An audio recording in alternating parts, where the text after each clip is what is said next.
Wizard's Top 3 Daily News in Manipuri.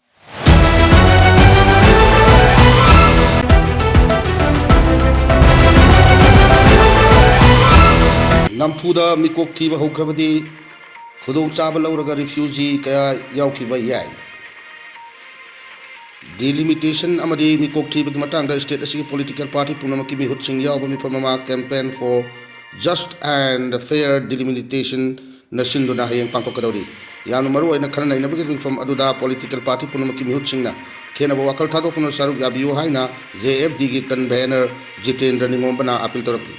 JFD na paring naina chatrakba census ki matangda khana naina bamifam ki manung chana Imphal East district ki Moirang Kampu Khewa bazar chathaki ba campaign da look asigi convener Jitendra Ningombana makata na hai ki delimitation amadi mikok thi ki matangda laurakadaba aroi ba ware adu ki damak MLA sing mapung fa na tawdang laudrabadi awaba phibam ama soidana mayung narpi ai campaign adu damai kai adongi maira pai bi amadi club singi luchingba kayana saruk yaki mikok thiba amadi delimitation ki matangda mahang hai ki namdam asida National Register of Citizen NRC natraga manaba makhal gi kanglo nama chana handriba fawba mikok thiba ki thabak paikhat pa yaroi haina phirep ta ohong balaite lengak na mikok thiba da miyamna athingba pi balaite kanglon chumna mikok thiba ki thabak paikhat piu haiba katani haina su mak na makata na phongdoki kana ne na mifam adu da saruk yaki ba JFD ki finance secretary Sunil Karam na hai ki bada state amagi makok masing thiba matamda state adu ki phibam yengla ka lokat kadaba thaurangi karigu state adu da charang na phibam natraga mahausa gi oiba manghan takhan ba thokdok thokpa leirabadi mikok thiba ki thabak paikhat pa yade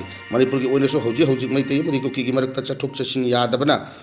national highway sing da maitei sing chatpa yadri phibam asida lengak na ngamni haibagi mong da mikok thi na taurang lokhalak liba miyamna chapchana thengna batabni karigo manampu da mikok thi ba hokhrabadi state asigi tangdu leita da bagi phibam khudong chaba lauraga kuki sing na makhoi gi purupna manaba refugee kaya mikok thi badi yaw han khi ga dori bani haina su mahakna makha taki Prime Minister Narendra Modi ne chair lauduna Chief Secretary Singi Conference Sodokre December 19 amasung 19 da Prime Minister Narendra Modi na Mayai tangbal lauduna state amadi Union Territory pumna Chief Secretary Singi Conference oiba National Conference Sodokre state amadi center gi marakta lainari ba mari hena section hannabagi matang da pangthokadori mifam asida mapung fana khana gadori wa from the state kodingmak malem gi takta tourist destination oihanna ba thaurang lokatpa education gi phibam pagal hanba amasung sports amadi curriculum activities singi matang dani operative federalism high ba prime minister gi pandam phangna gi wakal londi state amadi union territory purmaki chief minister singna pukhala pa wafam sing tar ba matungda india gi human capital thak wangkat hanna ba thausin sem na ba gi matang da sumi phamadu da kupna khana gadori state sing da the regulation tawba ga loina na pothok marang kai na puthok hanna ba amasung one west one world class destination pandam thamna bagi matang da kupna khana nei nagadi angang kudingok chahi nauringai degi hauna mahi masing tamhan baga loina na laibak bafam pumna makta mahi roi sing masaga chanaga da ba thabak phangan ba thausin puthokna bagi wafam su kupna khana gani hai tongan ba central ministry department niti ayog state union territory gi mhilchingna kupna khana ba matung da manga suba chief secretary singi mifum asigi maru oiba theme human capital for Viksit Bharat oihanna ba warep lokibani warep adu da yumpham oiraga maru oiba hiram manga early childhood education schooling higher education sports amadi extra curriculum activities singi matang da mapung fana khanaraga thaurang lokatkani Atmanirbhar Bharat and Swadeshi technology in governance one state one world class tourist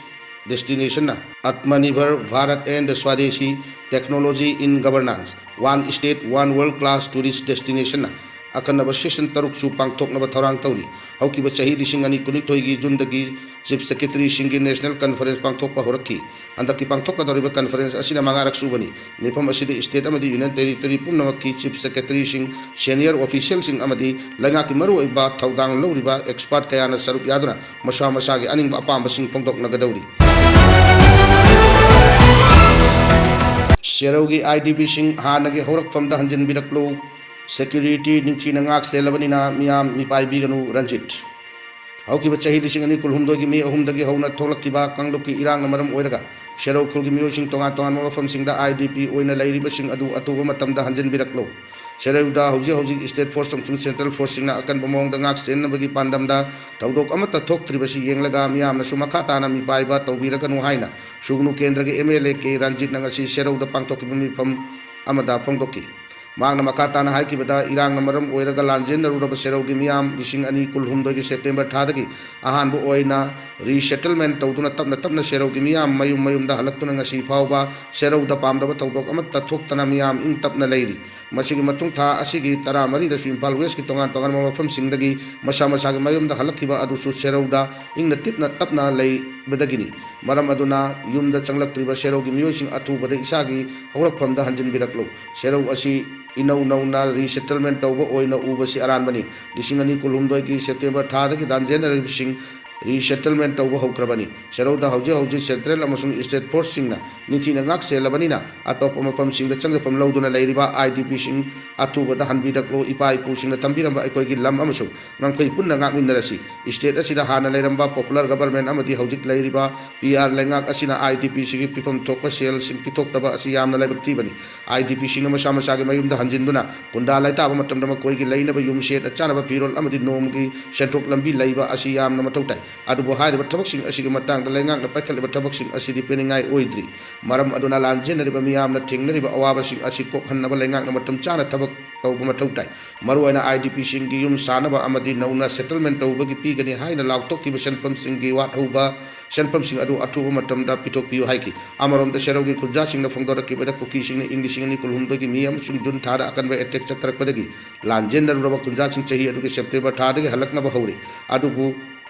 ꯌꯨꯝꯗ ꯍꯜꯂꯛꯅꯕ ꯈꯨꯟꯖꯥꯁꯤꯡ ꯑꯗꯨꯒꯤ ꯇꯨꯝꯅ ꯃꯩ ꯊꯥꯗꯣꯛꯈ꯭ꯔꯕ ꯌꯨꯝꯁꯤꯡ ꯑꯗꯨ ꯁꯥꯅꯅꯕ ꯂꯩꯉꯥꯛꯅ ꯃꯥꯏꯀꯩꯗꯒꯤ ꯄꯤꯐꯝ ꯊꯣꯛꯄ ꯁꯦꯟꯐꯝꯁꯤꯡꯗꯤ ꯁꯨꯅ ꯄꯤꯗ꯭ꯔꯤ ꯁꯦꯔꯧ ꯈꯨꯜꯒꯤ ꯈꯨꯟꯖꯥꯁꯤꯡ ꯇꯨꯔꯦꯜꯗꯒꯤ ꯂꯩꯉꯣꯏ ꯄꯦꯛꯄ ꯑꯃꯁꯨꯡ ꯆꯤꯡꯗꯒꯤ ꯁꯤꯡ ꯌꯥꯜꯂꯒ ꯁꯦꯟꯊꯣꯛ ꯂꯝꯕꯤ ꯑꯣꯏꯔꯝꯕꯁꯤꯡ ꯑꯗꯨ ꯍꯧꯖꯤꯛꯇꯤ ꯌꯥꯗ꯭ꯔꯕꯅꯤꯅ ꯑꯋꯥꯕ ꯀꯌꯥ ꯃꯥꯌꯣꯛꯅꯔꯤ ꯁ꯭ꯀꯨꯜꯁꯤꯡꯁꯨ ꯃꯩ ꯊꯥꯗꯣꯛꯈ꯭ꯔꯕꯅꯤꯅ ꯂꯥꯟꯖꯦꯟꯅꯔꯨꯕꯗꯒꯤ ꯃꯌꯨꯝꯗ ꯍꯜꯂꯛꯂꯕ ꯃꯍꯩꯔꯣꯏꯁꯤꯡ ꯂꯥꯏꯔꯤꯛ ꯇꯝꯐꯝ ꯂꯩꯇ꯭ꯔꯦ ꯄ꯭ꯔꯥꯏꯚꯦꯠ ꯁ꯭ꯀꯨꯜꯗ ꯊꯥꯕꯁꯨ ꯉꯝꯗꯕꯅꯤꯅ ꯃꯍꯩꯔꯣꯏꯁꯤꯡ ꯃꯥꯡꯒꯤ ꯐꯤꯕꯝꯗ ꯂꯩꯔꯦ ꯍꯥꯏꯅ ꯃꯍꯥꯛꯅ ꯃꯈꯥ ꯇꯥꯅ ꯐꯣꯡꯗꯣꯛꯈꯤ